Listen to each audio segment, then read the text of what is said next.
Good morning to all of you. आज हम लोग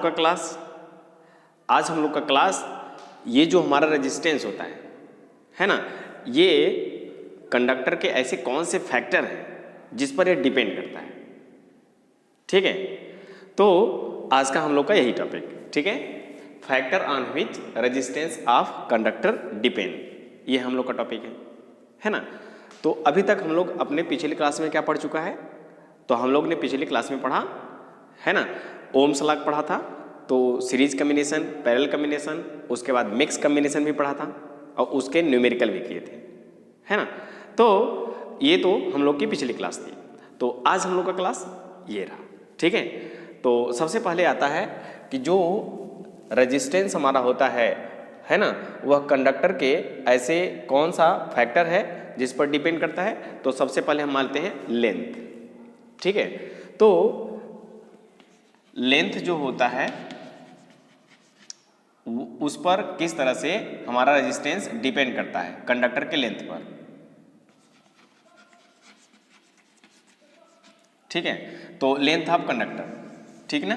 तो कंडक्टर की लेंथ पर किस तरह से रेजिस्टेंस हमारा डिपेंड करता है, आपको पता है लेंथ के डायरेक्टली प्रोपोर्शनल होते हैं, है ना। तो लिख लीजिएगा, ठीक है, resistance is directly proportional to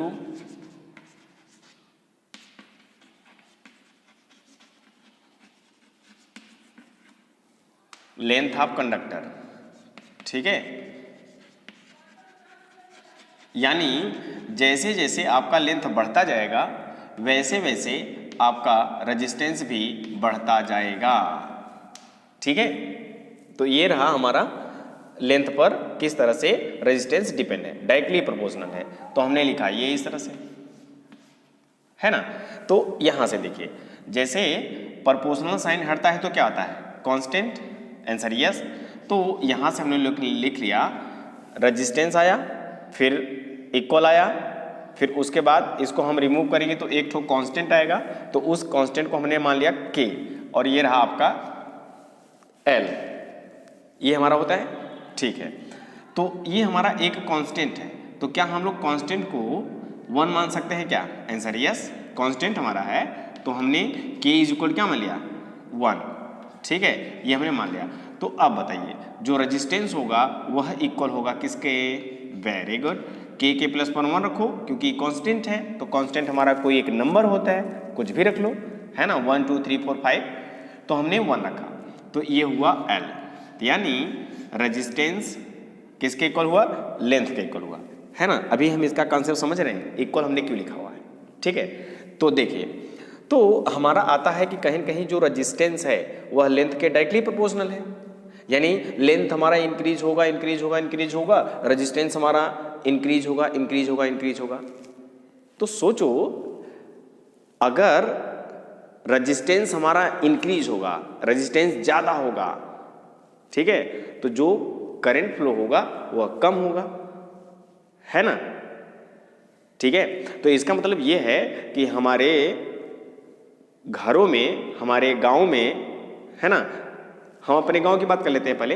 तो गांव में जो हमारे खंभे लगे हुए हैं या जो हमारे आसपास जो खंभे लगे हुए हैं, बिजली के वायर जो फैले हुए हैं, है ना, तो वहां पर क्या हमको देखने को मिलता है कि जो कंडक्टर का लेंथ होता है वह कहां तक है, पता नहीं कहां तक है। हमारे गांव में आया है, फिर गांव में कौन से खंभे से आया है, फिर और कौन से शहर से आया है, कहां से आया है, वह लेंथ बहुत बड़ा हो गया।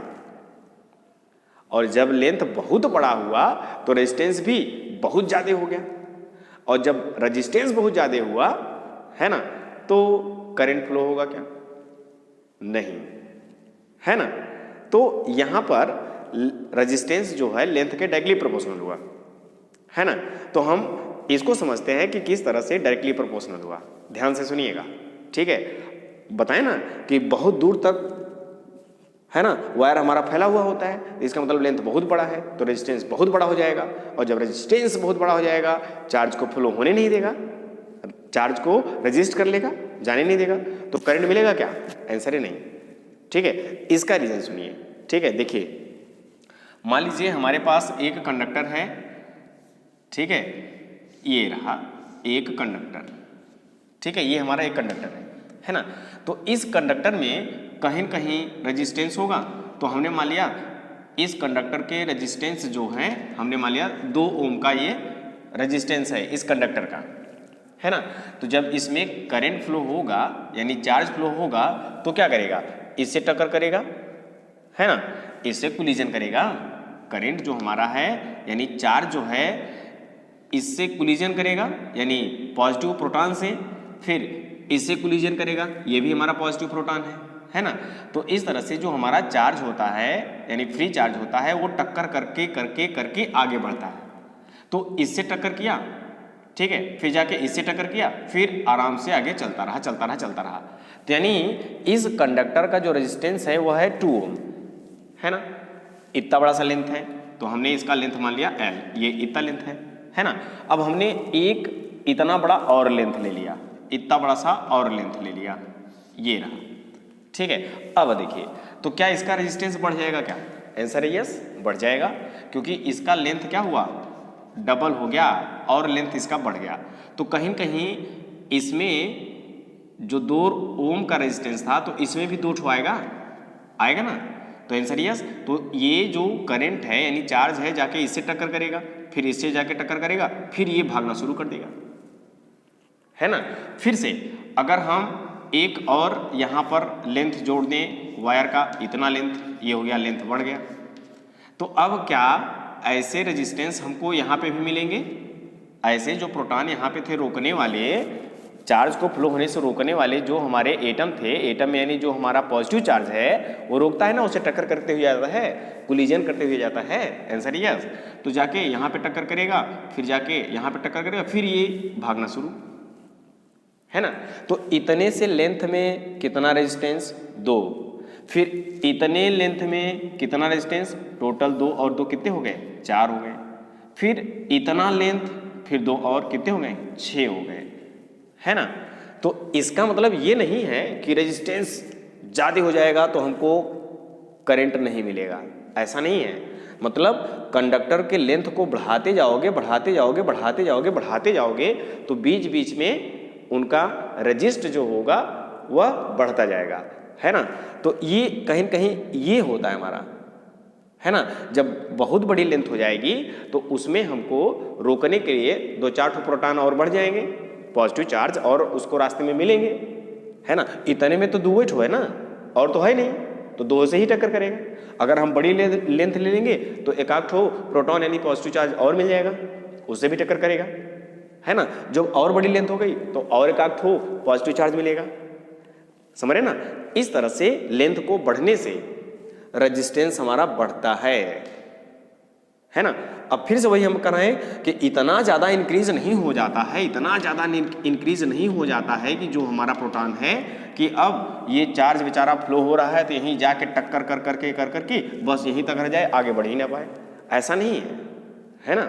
इंक्रीज होने का मतलब है बढ़ता है ना। इसीलिए हमारे खंभों में जो करंट आता है वह काफ़ी दूर से आता है और चला आता है। तो इसका मतलब है कि उसका रेजिस्टेंस हाई हो जाए तो हमको करंट मिलेगा ही नहीं, ऐसा थोड़ी ना होता है ना। तो उसका रीज़न ये हुआ कि हाँ रेजिस्टेंस बढ़ता है, अब इतना नहीं बढ़ता है कि वो रोक ले चार्ज को, भैया तुम ना जाओ, ठीक है, हाँ चार्ज को रोक के नहीं, चार्ज को झुका दे कि अब हम आपको आगे या नहीं आएंगे, है ना। लेकिन चार्ज कहता क्या है, झुकेगा नहीं, ठीक है, चलता जाएगा, यस, ठीक है। तो ये चार्ज हमारा चलता जाता है, लेकिन हाँ रेजिस्टेंस कुछ आपका इंक्रीज होगा लेंथ को इंक्रीज होने पर। इसीलिए लिखा हुआ होता है कि जो हमारा रेजिस्टेंस होता है वह डायरेक्टली प्रोपोर्शनल होता है किसके, आंसर है लेंथ के। बात समझ में आ गई, ठीक है। अब देखिए तो यहाँ पर हमने कहा कि ये के कांस्टेंट हुआ 1 मान लिया, R इज इक्वल टू हमारा L हुआ, ठीक है। तो हमने मान लिया कि यहाँ पर एक हमारे पास लेंथ है ना, लेंथ है जिसका रेजिस्टेंस क्या है, R है, L लेंथ का रेजिस्टेंस, ठीक है, L लेंथ का कंडक्टर जिसका रेजिस्टेंस R है। अगर हम इस रेजिस्टेंस का यानी इस कंडक्टर का लेंथ डबल कर दें, क्या कर दें, लेंथ डबल कर दें, यानी ये लेंथ आपका बढ़ जाएगा तो लेंथ कितना हो जाएगा, तो आंसर है 2L हो जाएगा, ठीक है। तो पहले क्या था, L लेंथ में R रेजिस्टेंस, तो अगर हम लेंथ डबल कर दें तो रेजिस्टेंस क्या हो जाएगा हमारा, डबल हो जाएगा। किस तरह से डबल होगा, देखिए। तो सबसे पहले तो हमारा क्या था, लेंथ L था, रेजिस्टेंस R। अब इसी लेंथ को हमने डबल कर दिया तो R जो नया रेजिस्टेंस होगा वह क्या होगा, तो नया resistance is equal to R is equal to L है ना। तो अब लेंथ डबल होने पर जो नया रेजिस्टेंस है R डैश, तो वह कितना होगा, लेंथ होगा, तो लेंथ कितना है 2L, ये हो गया 2L, ठीक है। अब ये जो नया रेजिस्टेंस है वह इक्वल हुआ 2 इंटू L, L किसके इक्वल है, R के। तो रेजिस्टेंस भी कैसा हो जाता है, जो नया रेजिस्टेंस आता है लेंथ के डबल होने से, तो जो रेजिस्टेंस आता है वह 2 गुना हो जाता है, यानी वो भी डबल हो जाता है। ये रेजिस्टेंस भी क्या हो गया, डबल हो गया। बात समझ में आ गई, ठीक है। अब इसी तरीके से है ना, देखिए ये हमारा है लेंथ L है ना। इसमें 2 रेजिस्टेंस था, तो इसका रेजिस्टेंस हुआ क्या, R रेजिस्टेंस हुआ। तो अगर हम इस लेंथ को आधा कर दें, तो ये हो गया आधा, तो ये लेंथ हो गया हमारा आधा। तो जब आधा लेंथ हुआ तो कहीं न कहीं ये जो लेंथ L था अब क्या हो गया, L/2। तो जो अब नया रेजिस्टेंस होगा उसका क्या होगा, ठीक है। तो रेजिस्टेंस का फॉर्मूला हम लोग जानते हैं, R इज इक्वल क्या होता है, L होता है। तो जो नया रेजिस्टेंस होगा, नया resistance is equal to L। तो L क्या हो चुका है, L/2, तो ये रहा L/2। अब हम लोग जानते हैं कि ये जो नया रेजिस्टेंस है, अब ये L किसके इक्वल होता है, आंसर है रेजिस्टेंस के, तो ये हुआ R/2, यानी रेजिस्टेंस जो नया रेजिस्टेंस है लेंथ के आधा होने पर वह भी पहले रेजिस्टेंस का क्या हो गया, हाफ, यानी रेजिस्टेंस भी हाफ हो गया। लेंथ डबल होने पर रेजिस्टेंस डबल, लेंथ हाफ होने पर रेजिस्टेंस हाफ हो जाता है।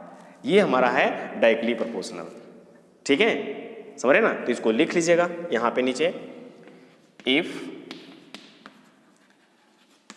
Length is double then resistance क्या होगा,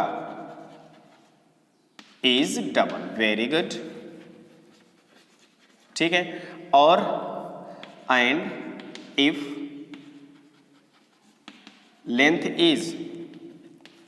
इज हाफ, या फिर इसी को क्या बोलते हो, HALVE, ठीक है, हाल्व, तो क्या होगा, then resistance is also half. Very good, ठीक है, रेजिस्टेंस इज हाफ, ठीक है, या फिर आप लिख लो हाल्व, ठीक है।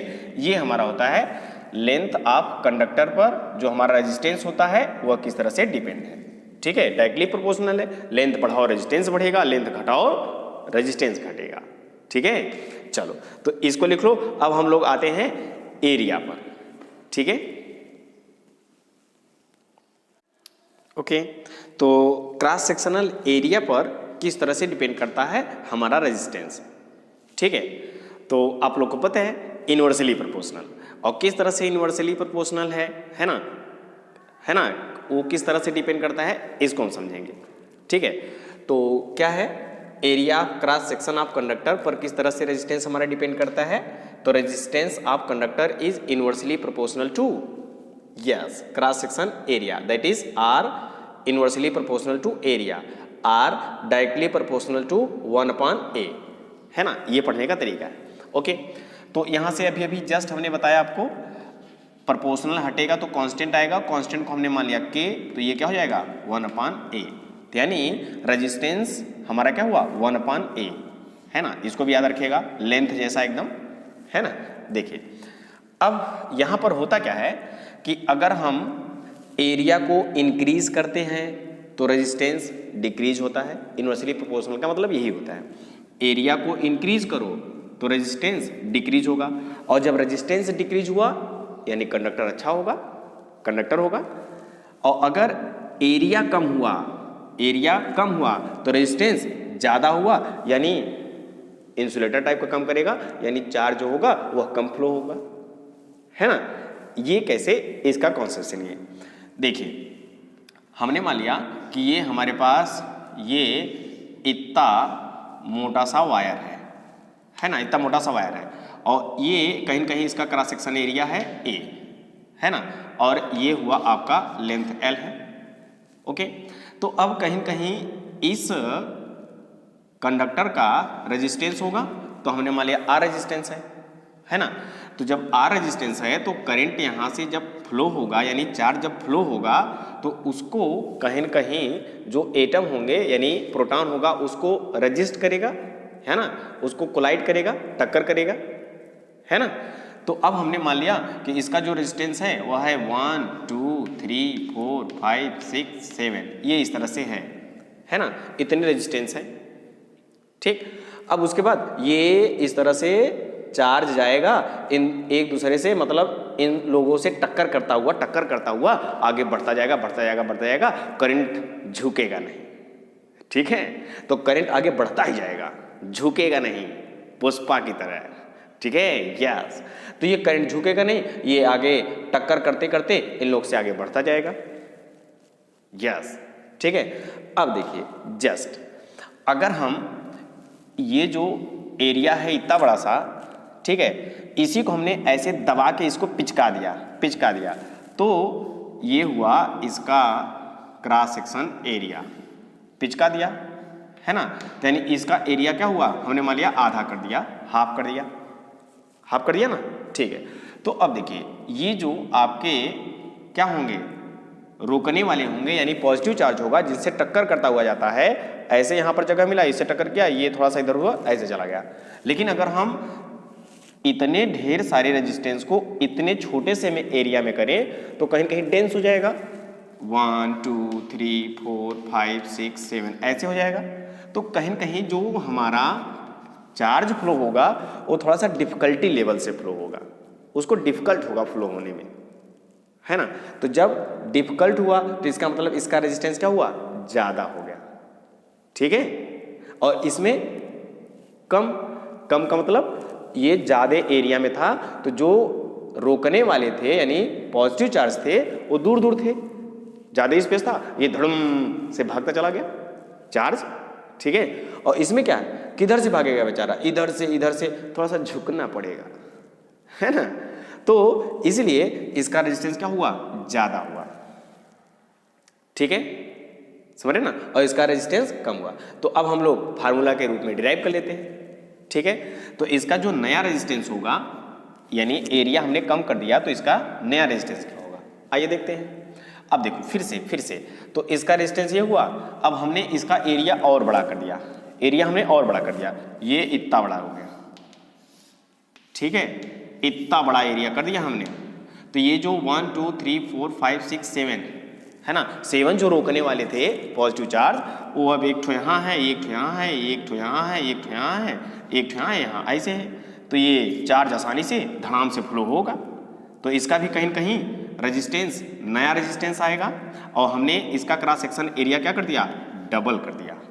ठीक है, तो इसका जो नया रेजिस्टेंस आएगा ये क्या होगा, ये हमने हाफ एरिया किया, तो इसका रेजिस्टेंस क्या होगा, हम फार्मूले की हेल्प से सॉल्व कर लेते हैं। ठीक है, तो जब एरिया ए था तो रेजिस्टेंस आर था ना, तो ये रहा। जब रेजिस्टेंस आर था, ठीक है, तो एरिया 1/a था, तो ये हमको फार्मूला याद है। अब हमने क्या किया, एरिया को हाफ कर दिया। तो अब जो नया रेजिस्टेंस होगा वह क्या होगा, 1/एरिया, रेजिस्टेंस इज इक्वल टू क्या, 1/एरिया, तो 1/एरिया। तो एरिया पहले का कितना हो गया, हाफ हो गया, तो ये हुआ a/2, और जब a/2 हुआ तो 2 ऊपर जाएगा, है ना। तो ये नया रेजिस्टेंस इक्वल टू हो जाएगा 2 ऊपर हो जाएगा ना, अपॉन a।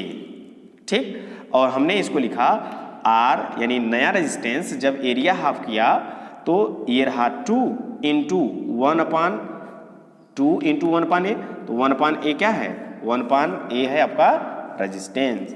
ठीक है, तो कहीं कहीं जो रेजिस्टेंस है वह क्या हो गया, डबल हो गया जब एरिया हाफ हुआ। यस, ठीक है, इसी तरीके से ठीक है, हम लोग जब एरिया को डबल कर दिया तब क्या होगा, आइए देखते हैं।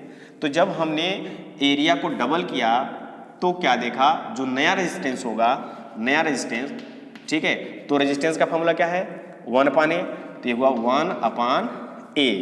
ए क्या हुआ, ठीक है, ए कैसा हुआ डबल, तो ये हुआ डबल, ठीक है। तो जो नया रेजिस्टेंस है, नया रेजिस्टेंस है ये 1/2 इंटू 1/A, 1/2 इंटू 1/A लिख सकते हैं। तो ये जो आपका नया रेजिस्टेंस आया वो हो गया हाफ इंटू, यस 1/A क्या है, 1/A क्या है रेजिस्टेंस है, तो रेजिस्टेंस क्या हो गया हाफ, ठीक है, रेजिस्टेंस कैसा हो गया हाफ। तो यानी एरिया को हमने किया हाफ तो रेजिस्टेंस हो गया डबल, तो रेजिस्टेंस हो गया डबल यानी ज्यादा रोकेगा, है ना, ज्यादा रुकेगा।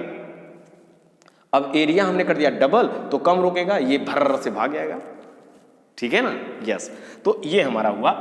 अब इससे हमको कंक्लूजन मिल जाता है, तो क्या मिल जाता है, इफ एरिया, ठीक है, डबल, एरिया को डबल करो तो रेजिस्टेंस हाफ हो जाता है, और एरिया को हाफ करो तो रेजिस्टेंस डबल हो जाता है। इसको नोट कर लेते हैं,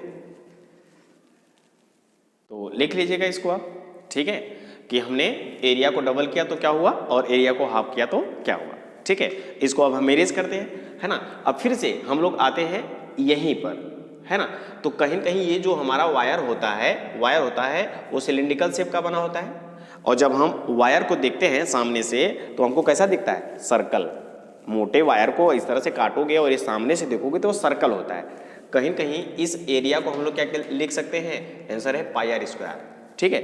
अब यहाँ से इंपॉर्टेंट क्वेश्चन आपको देखने को मिलते हैं आपके कंपटीशन में और आपके एग्जाम में, ठीक है।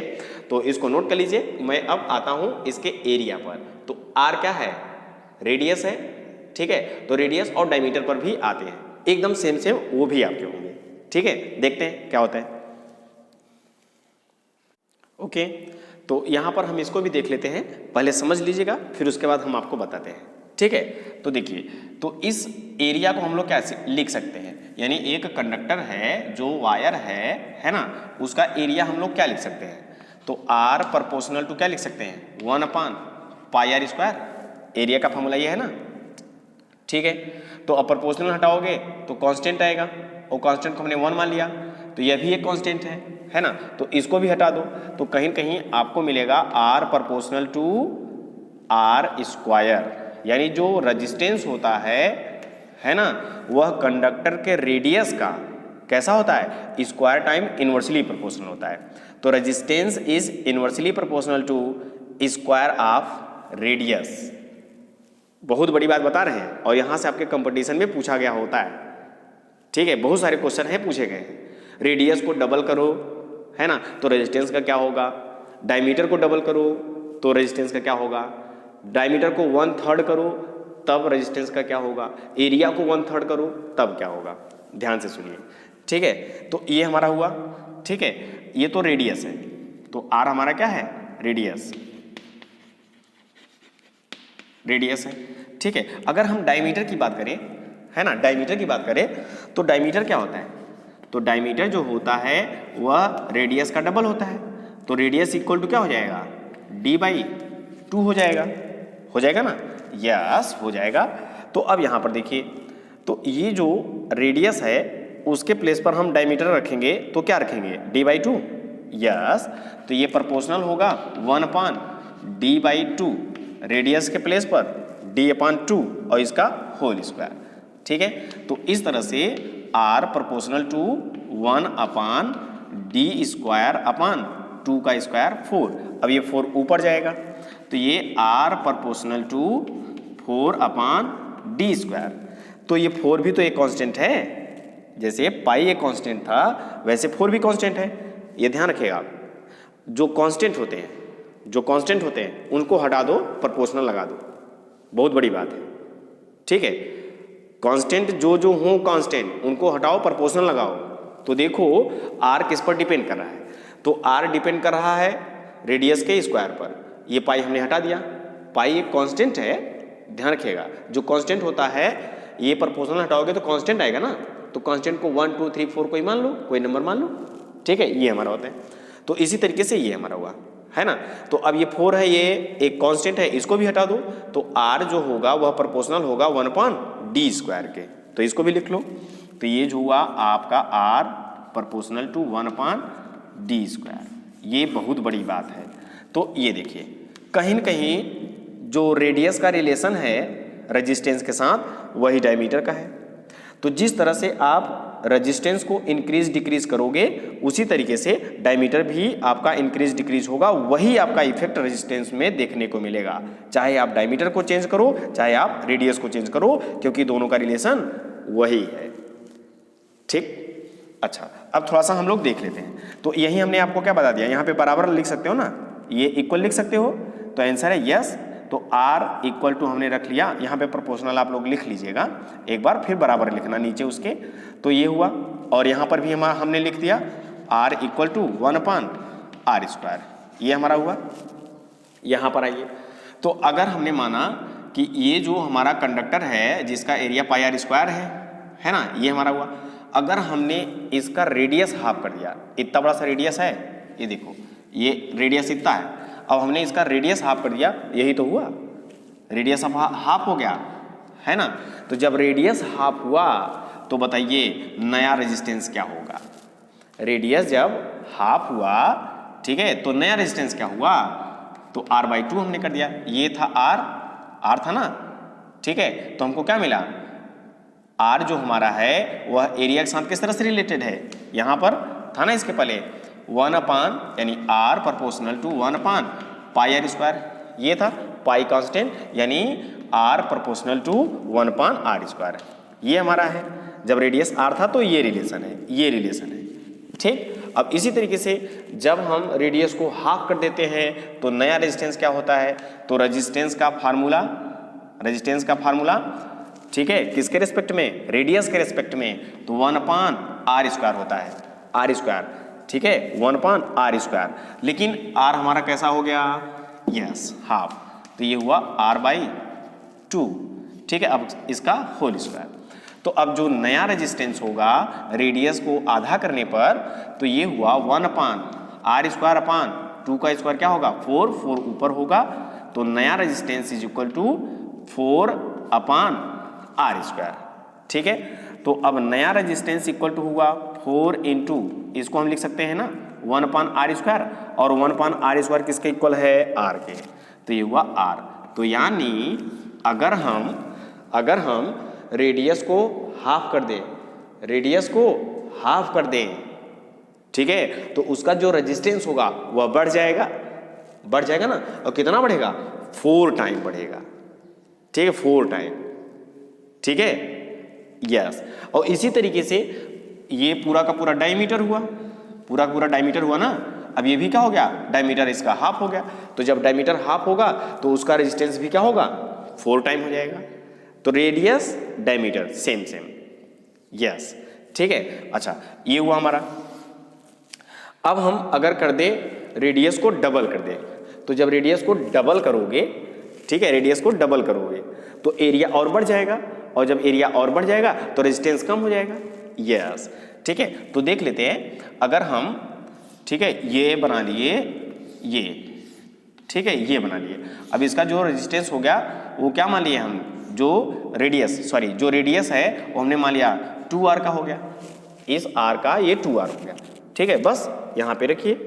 तो r इज इक्वल टू क्या मिल जाएगा, r इज नया रेजिस्टेंस है ना, इसका नया रेजिस्टेंस, तो नया रेजिस्टेंस होगा 1/, क्या होगा, r², तो r क्या है, 2r है, तो हुआ 2r का स्क्वायर। तो नया रेजिस्टेंस जो होगा 1/2 का स्क्वायर 4 इंटू 1/r² हो जाएगा। तो नया रेजिस्टेंस इक्वल टू हुआ 1/4 इंटू 1/r², तो 1/r² किसके इक्वल है, r के इक्वल है, तो ये हुआ r। तो जो रेजिस्टेंस हुआ 1/4 हो गया, है ना। तो रेजिस्टेंस को डबल करने पर, रेजिस्टेंस नहीं, ठीक है, रेडियस, सॉरी। तो रेडियस को जब हमने डबल किया, ठीक है, तो हमारा रेजिस्टेंस कैसा हो गया, 1/4 हो गया। और जब हम रेडियस को हाफ कर रहे थे, तो जो हमारा रेजिस्टेंस हुआ वह 4 टाइम हुआ, इसी तरीके से अगर हम इसको कितना करें, 1/3 करें, रेडियस को 1/3 करें, कितना हो जाएगा, 9 टाइम हो जाएगा। ठीक है ना, इस तरह से हमको समझ में आना चाहिए। तो रेजिस्टेंस का रिलेशन किसके साथ है, डायमीटर के साथ, एकदम सेम। डायमीटर को हाफ करोगे, डायमीटर को हाफ करोगे, ठीक है, तो रेजिस्टेंस क्या होगा, 4 टाइम हो जाएगा। ठीक है, इस तरह से। और कंपटीशन में यहां से क्वेश्चन आपको देखने को मिलता है। ठीक है, अब 2 हमारे और मिलते हैं, एक हमारा होता है टेम्परेचर और एक हमारा होता है नेचर ऑफ मटेरियल। ठीक है, उस पर भी हमारा कहीं न कहीं जो रेजिस्टेंस होता है वो डिपेंड करता है। क्या है उसको देख लेते हैं। ठीक है, इसको भी हम लोग देख लेते हैं, है ना। नेचर ऑफ मटेरियल पर किस तरह से डिपेंड करता है रेजिस्टेंस हमारा, और टेम्परेचर पर। तो सबसे पहले आता है नेचर ऑफ मटेरियल पर। तो नेचर ऑफ मटेरियल, मटेरियल हमारा कैसा है ना। मटेरियल हमारा मेटल है, नॉन मेटल है, एलॉय है, क्या है, उसके अकॉर्डिंग उसका रेजिस्टेंस चेंज होता है ना। तो हमने मान लिया पहले एक हमारे पास ये कॉपर है जो क्या है, मेटल है। दूसरा हमारे पास नाइक्रोम है जो कि क्या है, एलॉय है ना। एलॉय मीन समझते हो, मिक्सअप ऑफ मेटल मेटल, है ना, नॉन मेटल एंड मेटल, ये इस तरह से एलॉय होता है। ठीक है, तो अब ये कॉपर है, तो अगर कॉपर का जो रेजिस्टेंस है वह R है, ठीक है, तो जो आपका एलॉय होगा यानी नाइक्रोम होगा, उसका जो रेजिस्टेंस होगा इसका 60 टाइम होगा, बहुत ज़्यादा होगा। ठीक है, तो कहीं न कहीं मटेरियल का नेचर हुआ ना, ये कंडक्टर है, ये एलॉय है, तो उसी के अकॉर्डिंग इनका रेजिस्टेंस चेंज हुआ। अगर इसका रेजिस्टेंस R तो इसका 60 गुना 60R होगा, है कि नहीं, यस। ठीक है, तो अब हम लोग देख लेते हैं कि टेम्परेचर पर किस तरह से रेजिस्टेंस हमारा डिपेंड करता है। ठीक है, तो उसमें आता है, सबसे पहले हम लोग लेते हैं मेटल, यानी हमारे पास प्योर मेटल है यानी कंडक्टर है ना। तो कंडक्टर का अगर हम टेम्परेचर इंक्रीज करेंगे तो जो रेजिस्टेंस हमारा होगा वह इंक्रीज होगा। तो अगर कंडक्टर का रेजिस्टेंस इंक्रीज हुआ तो चार्ज फ्लो होने में कहीं न कहीं कठिनाई होगी, है ना। यानी वो किसका काम करता है, कहीं न कहीं इंसुलेटर का काम करता है ना। यानी वो अपनी कंडक्टिविटी को खो देता है, लॉस कर देता है कंडक्टर को, है ना। चार्ज को फ्लो होने में अपनी जो कैपेसिटी रखती है वो लॉस कर देता है। ठीक है, अब ये हुआ, तो कंडक्टर का टेम्परेचर इंक्रीज करने पर रेजिस्टेंस उसका क्या हो जाता है, इंक्रीज हो जाता है। ठीक है, अब उसके बाद अगर हम बात करें सेमी कंडक्टर का, है ना, तो सेमी कंडक्टर का मतलब कंडक्टर का भी काम करता है, इंसुलेटर का भी काम करता है, यस। तो अगर हमारे पास मटेरियल है यानी कंडक्टर है, सेमी कंडक्टर, इसका जब हम टेम्परेचर इंक्रीज करेंगे ना तो इसका जो रेजिस्टेंस होगा वह डिक्रीज होगा, और रेजिस्टेंस जब डिक्रीज होगा तो चार्ज आसानी से फ्लो होगा, है ना। यानी सेमी कंडक्टर अब किसका काम करेगा, कंडक्टर का काम करेगा। और जब हम इसका टेम्परेचर डिक्रीज कर देते हैं, ठीक है, इसका हम टेम्परेचर क्या करें, डिक्रीज। जब इसका टेम्परेचर डिक्रीज करते हैं तो रेजिस्टेंस क्या होता है, इंक्रीज, है ना। तो रेजिस्टेंस क्या हो जाता है, इंक्रीज। तो अब किसका काम करेगा, इंसुलेटर का, है ना, इंक्रीज। तो इस तरह से कहीं कहीं जो हमारा कंडक्टर होता है ना, उसका रेजिस्टेंस कौन कौन ऐसे फैक्टर हुए जिस पर डिपेंड करता है। तो हमने देखा लेंथ पर, फिर क्रॉस सेक्शन एरिया पर, फिर नेचर ऑफ मटेरियल पर, फिर टेम्परेचर पर। ठीक है ना, इस तरह से हमने देखा। तो आज के लिए बस इतना ही। अगर क्लास आपको अच्छी लगी हो तो thank you and like and share subscribe. ठीक है।